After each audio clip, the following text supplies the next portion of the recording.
Wow, Jamdith lang malakas at sapat na, ipinagluto naman ni Bunso si James ng paborito niyang seafood. Magandang araw po sa inyong lahat mga ka-viewers, Medeth communities, supporters, fanatics, and Jamdith community, silent and independent viewers around the globe. Paki-like and share naman ang videos natin guys, wow naman pwede na mag-asawa si Bunso.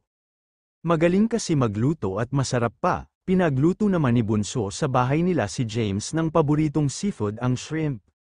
Buttered shrimp in a marinated Sprite, wow parang ang sarap naman yan Bunso. Nakakatakam naman yan kasi may gagawin pala sila kaya andyan si James. Fast talk at follow-up questions ni Bunso, nasagot naman ni James ang mga tanong ni Bunso sa kanya. Hindi niya daw iwan si Medeth sa panandaliang saya lang. At hindi naman niya pagbawalan sa mga sinusuot niyang damit. Dahil depende naman daw sa lugar yon, kagaya daw ng beach syempre bikini daw ang suot. Dress appropriately lang, at syempre si Bunso kung hindi naman komportable si James sa suot niya ay mag-change naman siya. Respeto sa partner niya, at kung magtampo naman si James ay konting lamang daw ni Bunso ay okay na daw si Jam.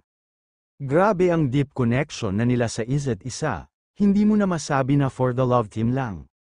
There is something deeper aside sa love team, meron na silang mutual feelings sa isa't isa.